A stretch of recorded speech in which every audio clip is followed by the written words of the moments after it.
One cheap habit that adds years to your dog's life. Most owners skip it. That little bit of extra roundness over your dog's ribs, the belly that doesn't tuck up anymore the way it used to, that's not just fat sitting there quietly. In a study that followed dogs for their entire lives, the ones kept lean lived almost 2 years longer than their own litter mates. Same genes, same home, same owners who loved them just as much. 2 years. From one habit that costs you nothing. I've spent about 20 years with my hands on dogs every single day, feeling ribs, checking waists, watching owners flinch when I tell them what I'm feeling under my fingers. Tell me in the comments where you're watching from right now, because in the next few minutes, I'm going to show you exactly what I feel for, and what most owners never learn to check until it's already a problem. If you've ever looked at your dog and thought, he's not fat, he's just a little fluffy, a little solid, built like a tank, you're not alone. And you're not wrong to love him exactly the way he is. That instinct comes from a good place. Almost every owner I've seen bring in a dog with real weight-related trouble thought the same thing right up until the visit, where I put my hands on the dog and felt something different than what their eyes had been telling them for months. Here's the gap. Eyes are easy to fool. A thick coat, a low build, a dog who's always been big-boned in the family story, all of that hides weight beautifully. Hands don't get fooled the same way. And that gap between what an owner sees and what a vet feels is exactly where a couple of extra years of life quietly slip away. So let's clear up the biggest myth first, because it's the one that keeps owners from ever checking. A dog carrying a little extra weight is not just cute and cuddly, and it's not proof of how well he's loved and fed. Fat isn't just padding sitting there minding its own business. It behaves almost like its own little organ, constantly releasing chemical messengers called cytokines, tiny inflammation signals, into the bloodstream. Think of it as a small alarm system going off quietly all day, every day, whether the dog looks fine or not. That quiet, constant inflammation is doing real work you can't see yet. It wears down joint cartilage faster than it should. It puts extra strain on the pancreas, the organ that helps digest fat, which raises the risk of a painful condition called pancreatitis. It adds mechanical load onto the heart and lungs with every step, every stare, every jump onto the couch. And it slowly pushes the body toward insulin resistance, which is just a fancy way of saying the body has to work harder and harder to manage blood sugar, an early step on the road to diabetes. Picture it like a dog hiking the same mountain trail every day of his life, except he's carrying a backpack that never comes off. Every joint, every breath, every step costs a little more than it should. That backpack is what extra weight actually is. There's also a piece of this that has nothing to do with willpower, yours or your dog's. Some breeds, Labradors being the best studied example, carry a genetic change that makes them feel hungrier than other dogs at the exact same meal size. That's not an excuse to skip the habit, but it is a reason to stop blaming yourself or your dog if he begs harder than the neighbor's dog ever seems to. Genetics can turn the volume up on hunger. Measuring is what turns it back down to a safe level regardless. Here's the number vets actually use. It's called a body condition score, a scale from 1 to 9, where 4 to 5 sits right in the middle as ideal. Picture checking a mattress through the sheet. You should be able to feel the ribs easily, almost right away, without pressing hard. That's the target. Everything past that starts drifting. One mistake I see constantly has nothing to do with food quality at all. It's households where 3 or 4 people all feed the same dog a little something, a corner of toast here, a bite of chicken there, and nobody adds it up. Every single person thinks they're giving a harmless bite. Nobody is lying, but nobody is counting either, and the dog is the one carrying the total. If more than one person feeds your dog, that conversation, who gives what, matters just as much as the food itself. And that's exactly the 30-second check I want to walk you through. The one most owners never learn until a vet does it for them. A healthy dog has ribs you can feel easily without pressing, a visible waist when you look down from above, and a belly that tucks up when you look from the side, like the letter S instead of a straight line. The first sign something's shifted is needing to press firmer than you'd expect just to find the ribs at all. The second is the waist disappearing, the body reading as one straight tube from rib cage to hips instead of a curve. The third is the belly rounding out, sagging instead of tucking upward. There's a fourth sign, a little further along, and it's the one owners notice last because it looks almost sweet. Fat pads showing up at the base of the tail and along the spine, little pillows where there used to be just bone and muscle. Around the same time, most owners notice what I call the love handles, a soft roll settling in right at the flank, just in front of the hips, that wasn't there a year earlier. And then there's the one that has nothing to do with how the dog looks and everything to do with how he moves. Slowing down on walks he used to fly through, hesitating half a second before jumping into the car where he used to leap without thinking, panting sooner than he ever did before, on the same walk, same weather, same dog. Does any of that sound familiar right now? One of these signs on its own isn't an emergency, and I don't want you panicking over a slightly fuller dog. But two or more together, that's the moment. That's not aging, that's a body asking for help. I had a 10-year-old Labrador come into my clinic a while back, a dog just like the one you might be picturing right now. Stiff getting up, slow on the stairs, suddenly reluctant to jump into the car the way he used to launch himself in without a second thought. His owners had chalked it all up to just getting older. When I ran my hands over him, his body condition score came back at 7 out of 9, clearly carrying real extra weight, even though at home they'd always described him as just a little chunky, never fat. We didn't do anything dramatic. We cut about 20% of his daily calories, measured properly instead of guessed, and swapped most of his treats for green beans. Slow, steady changes over about 4 months. By month 3, he was taking the stairs again without hesitating and jumping into the car like he used to, on his own, like the last couple of years had never happened. If a story like that made you want to grab a measuring cup right now, that instinct is exactly the right one, and it's worth acting on today, not someday. If this is helping you see your own dog a little differently, hitting subscribe costs nothing, and it means more tutors see this before their own dog ends up where Bo almost did, and that alone is worth a like on its own. Because here's where it gets heavier, if nothing changes. What starts as mild sluggishness on walks, easy to write off as just getting older, doesn't stay mild.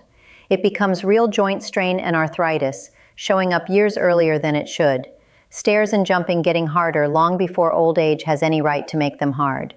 The hips and the knees usually go first, since they carry the most weight with every stride.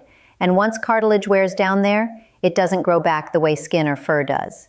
Past that point, the same ongoing strain raises the risk of diabetes, of pancreatitis, of a heart working harder than it was built to work, every single day, for years. And it doesn't stop at the joints and the organs you'd expect. That same low, constant inflammation is tied to skin problems, a weaker ability to fight off everyday illness, and blood sugar that's harder to keep steady. A leaner dog, on the other hand, tends to breathe easier, handle hot days better, and bounce back faster from small injuries, because the whole body is carrying less of that inflammatory load at once, not just less weight on a scale. Even anesthesia and recovery from routine surgery tend to go more smoothly in a lean dog, something surgeons notice before an owner ever hears about it. None of this gets said very often, and there's a reason for that. The pet industry sells a lot of joint chews, weight formulas, and premium supplements as the fix for exactly the problems we've been talking about. Some of those products have their place, but almost none of the packaging tells you that the one tool that actually changes all of it is sitting in your kitchen drawer already, a plain measuring cup, and it costs you nothing. So here's the fix, all of it. And it really is one habit, done consistently, not a complicated plan. Start by measuring every meal with an actual cup or a kitchen scale, not a scoop you eyeball. The human eye is bad at this, consistently worse than people expect, and it's the single biggest reason portions creep upward without anyone noticing. Treat calories work the same way a credit card does. Each extra bite feels small and harmless in the moment, invisible day, and then the bill arrives months later as a body condition score you didn't see coming. Ask your vet for your dog's ideal weight and an actual calorie target, because that number depends heavily on breed, age, and activity level. There's no universal cup size that fits every dog, and guessing here is where most of the creep happens in the first place. A lean, active herding dog and a calmer, stockier breed of the same weight can need noticeably different amounts, which is exactly why the bag's feeding chart is only a starting point, never the final word. Whether your dog is spayed or neutered matters too, since that tends to lower daily calorie needs a little. Another reason the printed chart on the bag rarely matches any one dog exactly. Treats need a budget too. Keep them under about 10% of your dog's total daily calories, and mentally subtract whatever treats you've given from that day's meal instead of just adding them on top. When you want to swap something in, a piece of his own kibble allowance, a baby carrot, or a plain green bean works well for small and medium dogs, very low in calories, while a larger dog can usually handle a slightly bigger piece of the same low-calorie vegetable without any issue.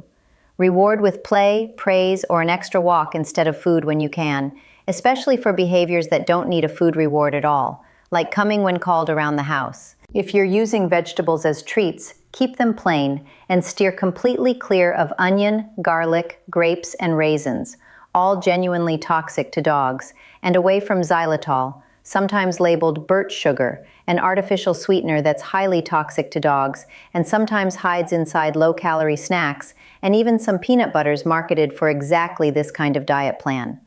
Always check the label on anything marketed as a diet treat before handing it over, since that is exactly where xylitol tends to hide. If your dog is already carrying real extra weight, the safe pace of loss is small and steady, about 1 to 2% of his current body weight per week. A 50-pound dog might safely lose about half a pound to a pound a week, never faster than that. Never crash it. Cutting food too quickly can burn muscle instead of fat, and in some breeds it can trigger a genuinely dangerous liver condition from mobilizing fat too fast.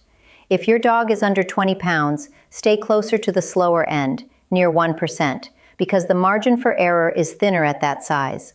Larger breeds follow the same percentage. The pounds lost just look bigger, and that's completely normal. Weigh him every 2 weeks, not every day, since day-to-day changes are basically meaningless and only create frustration.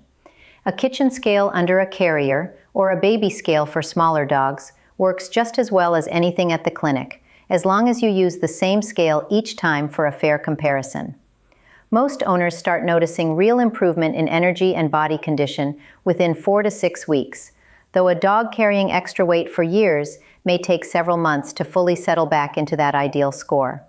If 2 full weeks pass with no movement on the scale at all, don't just wait it out.